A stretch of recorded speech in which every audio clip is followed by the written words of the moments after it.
नमस्कार साथियों, NMF news देख रहे हैं आप। आपके साथ मैं हूं अनुपम प्रसून। 6 महीने में मोदी देश के प्रधानमंत्री नहीं रहेंगे। 6 महीने में मोदी को कुर्सी से उतार दिया जाएगा। पूरे देश में मोदी को हटाने का माहौल बन चुका है। मोदी वोट चोरी करके प्रधानमंत्री बनते हैं। मोदी 6 महीने के बाद कभी भी कुर्सी से उतार दिए जाएंगे। समझ लीजिए कि मोदी की उल्टे दिन अब आ चुके हैं। ये हम नहीं कह रहे, ये सारी बातें कही है मल्लिकार्जुन खड़गे ने। कहां? तो पटना के गांधी मैदान में जो वोटर अधिकार यात्रा का समापन हो रहा था और उसके बाद जो इंडिया अलायंस के लोगों ने बात कही मंच से, अनजाने में ही सही, उन तमाम लोगों के बीच से खड़गे साहब ने वो बात बता दी है जिसकी तैयारी पूरा विपक्ष कर रहा है। हम इस वक्त देश में क्या हो रहा है ये आपको बताना चाहते हैं। मोदी को हटाने के लिए कितनी बड़ी साजिश चल रही है और कैसे कैसे बड़े प्रयोग हो रहे हैं ये भी आपको जरूर जानना और समझना चाहिए। हम जब ये बात कह रहे हैं तो यहां एक चीज आपके सामने स्पष्ट कर देना चाहते हैं। देखिए, लोकतंत्र में धरना प्रदर्शन या विरोध प्रदर्शन होना चाहिए, इसका अधिकार सबको होना चाहिए, लेकिन एक नैतिकता, एक मर्यादा को लांघ कर होना चाहिए। ऐसा नहीं होना चाहिए। हम आपको 4-5 तस्वीरें दिखाएंगे। ये तस्वीरें आपको देखनी चाहिए ताकि समझ में आए। सबसे पहले देखिए कि आज कैसे और कितना बड़ा प्रयोग हुआ दिल्ली में, कनॉट प्लेस में कितना बड़ा प्रयोग हुआ है, वो आपको जरूर देखिए। तस्वीरों से आपको दिखाते हैं। तस्वीर क्या है सुनिए, समझिए और जरा जोर डालिएगा दिमाग पर। भाई जय गौ माता, जय श्री राम, हर हर महादेव सभी मेरे भाइयों को। भाई ये फिलिस्तीन के समर्थन में ये पूरे दिल्ली के जितने भी मुसलमान हैं सब लोग आए हुए हैं और कड़वला कड़वला स्लोगन दे रहे हैं। और आप यहाँ देख सकते हैं, ऐसा नहीं है कि यहाँ पे सिर्फ हम लोग की उम्र के नौजवान वगैरह हैं। यहाँ देख सकते हैं छोटे छोटे बच्चे को भी परिवार लेके आए हैं। ये दुर्भाग्य है हमारे देश का कि देखिए ये लोग कितने यूनाइट है, सब एक साथ आके, वो भी दूसरे देश फिलिस्तीन का समर्थन कर रहे हैं और हम लोग अपने देश का भी इतने लोग भीड़ जुटा कर समर्थन नहीं ले पाते हैं। का फोटो ये देखिए, ये देख लीजिए भाई हिंदुओं, देख लो इस वीडियो को। ये दिल्ली का नज़ारा है और ये दिल्ली में भीड़ देख सकता है, कम से कम 10 लाख के आसपास यहाँ पे भीड़ आया हुआ है। आधा घंटा 1 घंटा से कंटिन्यू ये भीड़ चल रहा है।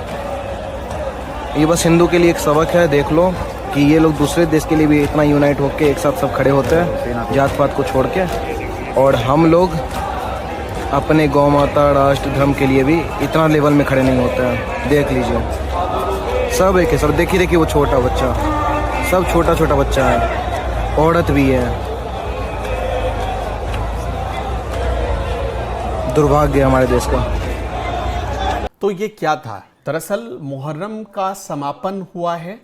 ये शिया समुदाय के लोग थे, मुहर्रम का समापन हुआ और कहा जा रहा है कि उसमें फिलिस्तीन के झंडे दिखाए गए, फिलिस्तीन के लिए नारे लगे और ये सब लोग इकट्ठा इसलिए हुए थे कि फिलिस्तीन का समर्थन किया जा सके। कुल मिलाकर बात ये कहने की कोशिश की गई। दूसरी चीज़, अच्छा एक चीज़ हम और आपको यहाँ स्पष्ट कर देना चाहते हैं कि ये सोशल मीडिया से ली गई वीडियो है, तो हम इसकी जिम्मेदारी बिल्कुल भी नहीं लेते हैं। दूसरी चीज़ कि अब खड़गे साहब क्या कह रहे हैं वो सुनिए, वो भी आपको बहुत ध्यान से सुनना चाहिए कि कैसे वो सरकार गिराने की बात कर रहे हैं।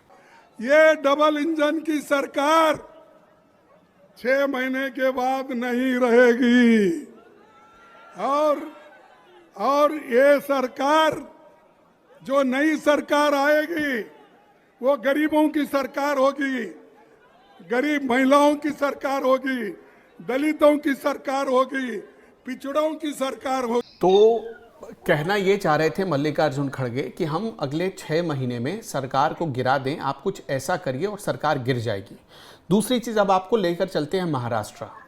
महाराष्ट्र में भी एक प्रयोग हो रहा है, तो उसके बारे में भी आपको जानना चाहिए। महाराष्ट्र में अभी हाल ही में मनोज जरांगे पाटिल वो आरक्षण के लिए, मराठा आरक्षण के लिए धरना पर बैठे हुए हैं, अनशन पर बैठे हुए हैं और उनके मुताबिक आज से उन्होंने जल भी त्याग दिया है, मतलब जल भी ग्रहण नहीं कर रहे हैं।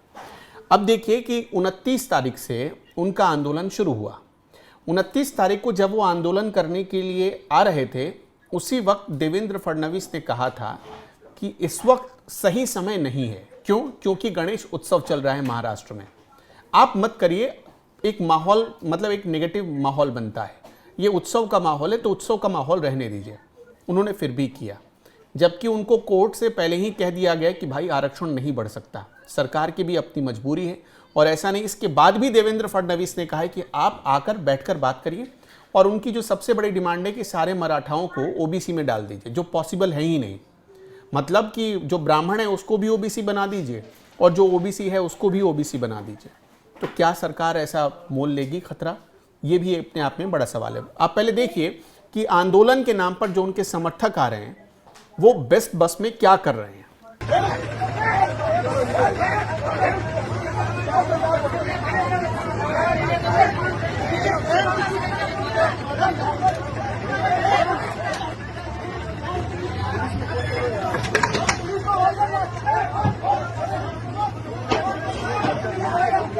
मेरा तो वही काम है।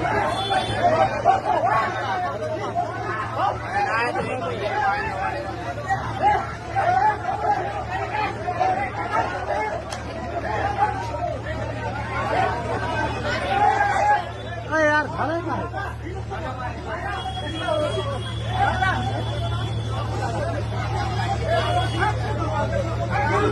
का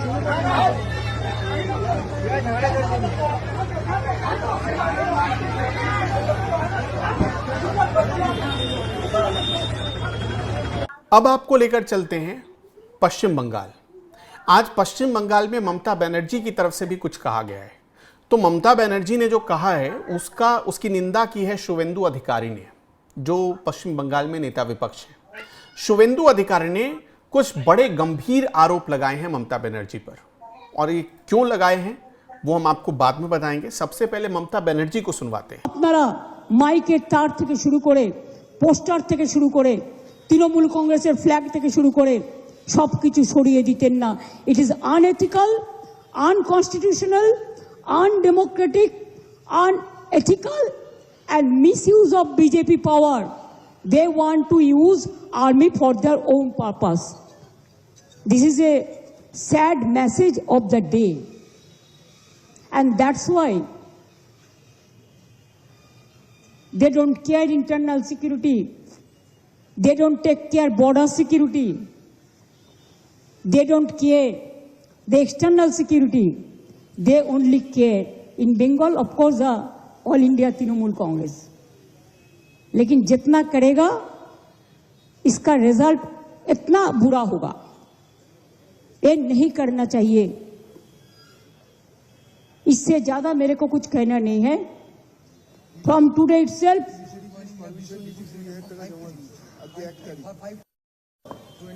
हम 20,000 रुपीज जमा भी किया। देखो, this is the permission, security money, and today is the fast. You should have asked us give more money. There was no program for any other political party. Only Saturday and Sunday we used to do it.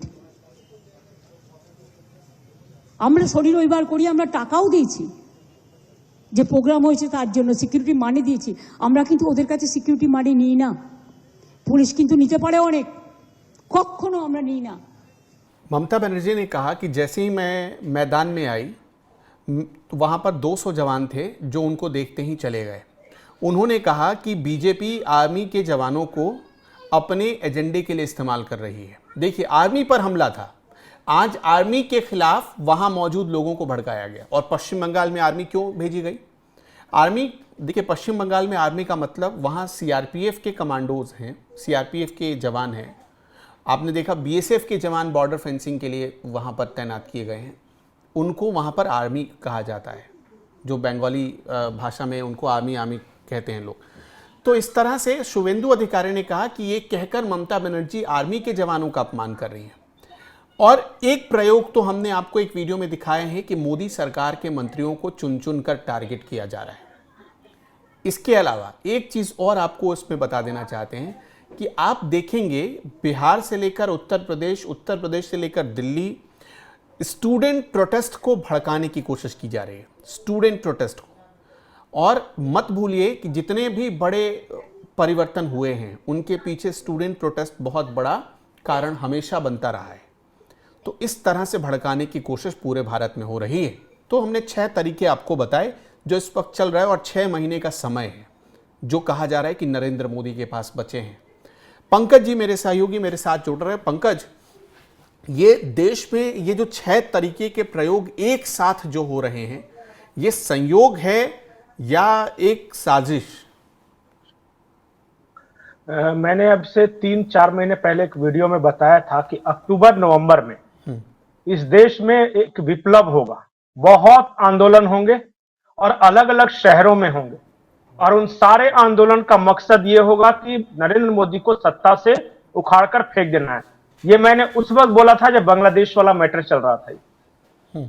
मैंने उस वक्त, आप पुराना video निकाल के देख सकते हैं मेरा, मैंने बताया था कि अक्टूबर नवंबर में इस देश में अलग अलग शहरों में अलग अलग मुद्दों पे प्रोटेस्ट होंगे। अंत में ये सारे प्रोटेस्ट कोऑर्डिनेट करके दिल्ली सीज की तैयारी की जाएगी और डिमांड यही होगा कि नरेंद्र मोदी को किस तरह हटाया जाए। ये अगले 6 महीने में होने हैं, और इसके लिए पैसा कहां से आ रहा है वो मैं अभी एक ट्वीट आया है डोनाल्ड ट्रंप का, और मैं चाहता हूं कि डोनाल्ड ट्रंप के उस ट्वीट की भाषा देखिए और ये सोचिए कि आज डोनाल्ड ट्रंप का ट्रेड जो सलाहकार है वो ये कह रहा है कि ब्राह्मणों ने फायदा उठाया और दूसरे लोगों को उसकी खिलाफत करनी चाहिए। सोर्स वहां है, मुद्दे अलग अलग हैं। और आप बोलेंगे तो मैं सारे मुद्दों के बारे में बता दूंगा। एक जो जातिवादी भावना है उसको भारत में भड़काया जा सके। यहां ब्राह्मणों के नाम पे दूसरे लोगों को भड़काया जा रहा है, फिलिस्तीन के नाम पे मुसलमानों को भड़काया जा रहा है, आरक्षण के नाम पे मराठाओं को भड़काया जा रहा है, और बंगाल में आर्मी के खिलाफ मोर्चा खोला जा रहा है, और बिहार में आप देख ही रहे हैं क्या कुछ चल रहा है, वोट चोर चुनाव आयोग के खिलाफ गद्दी छोड़, ये सब चल रहा है। और बिहार की धरती से ऐलान किया जा रहा है कि अगले 6 महीने में नरेंद्र मोदी की सरकार नहीं रहेगी। ये सारे प्रयोग जो किए जा रहे हैं वो कोऑर्डिनेटेड हैं। आज आपको टुकड़ों में अलग अलग दिख रहे हैं, लेकिन रुकिए, ठहरिए, नवंबर दिसंबर आने दीजिए। 2026 का जनवरी इस देश की राजनीति के लिहाज से एक डिसाइडिंग मोड़ होगा।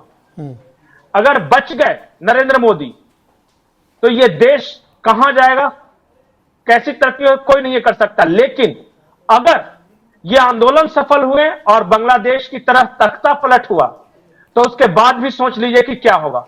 ये मैं आपको बताता हूं, एसएससी के नाम पे स्टूडेंट, मराठा रिजर्वेशन के नाम पे मनोज दरांगे पाटिल, आर्मी के खिलाफ अभी तो मायो वाला ये जो प्रोटेस्ट मार्च चल रहा था वो हुआ ना, अभी देखिए वहां बॉर्डर फेंसिंग के नाम पे क्या विप्लव होता है, और एसआईआर के नाम पे बंगाल में, बिहार में, उसके बाद आपको दिल्ली में, ये जितने भी बड़े शहर है। अच्छा, चेन्नई में, पता है चेन्नई में क्या हुआ है? तमिलनाडु में, चेन्नई में तमिलनाडु की सरकार धड़ल्ले से मंदिरों की संपत्ति को इधर उधर यूज कर रही थी। अभी मद्रास हाईकोर्ट का आदेश आया है परसों, यह कहा गया है कि मंदिरों की संपत्ति सरकार की पर्सनल संपत्ति नहीं है, वो लोगों ने दान दिया है और लोगों की भलाई के लिए दान दिया। आप स्विमिंग पूल, होटल, रोड, सड़कें नहीं बना सकते। इस बात के खिलाफ स्टालिन की पार्टी ने प्रोटेस्ट मार्च का ऑर्गेनाइज किया है, हम आप प्रोटेस्ट करेंगे। अच्छा, हाईकोर्ट का तो फैसला उसके खिलाफ? हाँ, और वो गाली दे रहे हैं बीजेपी को कि बीजेपी के हिंदुत्ववाद के खिलाफ द्रविड़ियनवाद का आंदोलन, शंखनाद। बताइए, तो ये चेन्नई में हो रहा है, कलकत्ता में हो रहा है, मुंबई में हो रहा है, दिल्ली में हो रहा है, पटना में हो रहा है, और ये सब जगह टुकड़ों में हो रहा है। देखिए दिसंबर जनवरी तक इस देश में क्या होता है और कहां से प्लानिंग की जा रही है, कहां से पैसे आ रहे हैं। अगर वो आप अगर चला सके तो समझ में आ जाएगा, क्योंकि आज वो ब्राह्मण के बारे में बोल ही दिया है ट्रेड सलाहकार, और शाम शाम तक ट्रंप ने ट्वीट कर ही दिया है। तो सोचिए कितना कोऑर्डिनेटेड ये है सब कुछ। बहुत बहुत शुक्रिया पंकज जी आपका तमाम जानकारियों के लिए। तो ये जो कुछ भी हो रहा है, ऐसा समझ लीजिए कि कहीं ना कहीं सबके टारगेट पर सिर्फ नरेंद्र मोदी हैं, क्योंकि नरेंद्र मोदी कई लोगों की आंखों में खटकने लगे हैं, चुभने लगे हैं। जी नहीं, नरेंद्र मोदी ने खुद कहा था कि मैंने कितना बड़ा जोखिम लिया है, ट्रंप के ऑर्डर को इग्नोर करके बोला था कि नहीं, मैंने बहुत बड़ा जोखिम लिया है, लेकिन मुझे पता है कि मैं इस देश के लोगों के भरोसे ही वो जोखिम उठा रहा हूं। देखिएगा उनके खिलाफ क्या होता है, आपको अंदाजा नहीं लगेगा। और ये शाहीन बाग से बड़ा होगा, किसान आंदोलन से बड़ा होगा, छोटे छोटे आंदोलनों को कोऑर्डिनेट करके दिल्ली में लाया जाएगा और बड़ा विप्लव करवाने की तैयारी है। देखिए क्या। बहुत बहुत शुक्रिया आपका पंकज जी। दर्शकों, सावधान रहने की जरूरत है।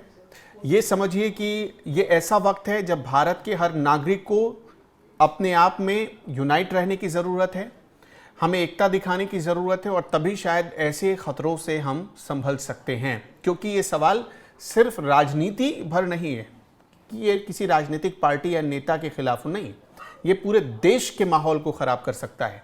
इसलिए ज़्यादा सावधान रहने की ज़रूरत है। और इस देश में आप भी रहते हैं, हम भी रहते हैं, और देश का सवाल जब आता है तब वहाँ कोई पार्टी नहीं चलती, वहाँ देश प्रेम की भावना चलती है। जैसे हम पाकिस्तान के खिलाफ एकजुट हुए थे ना, आज वैसा ही दौर आ गया कि अमेरिका के खिलाफ भी एकजुट हों और इस अमेरिकी साजिशों में हम ना फंसे। आपका क्या कहना है, क्या मानना है, हमें ज़रूर कमेंट करके बताइएगा। इस वीडियो में इतना ही। नमस्कार।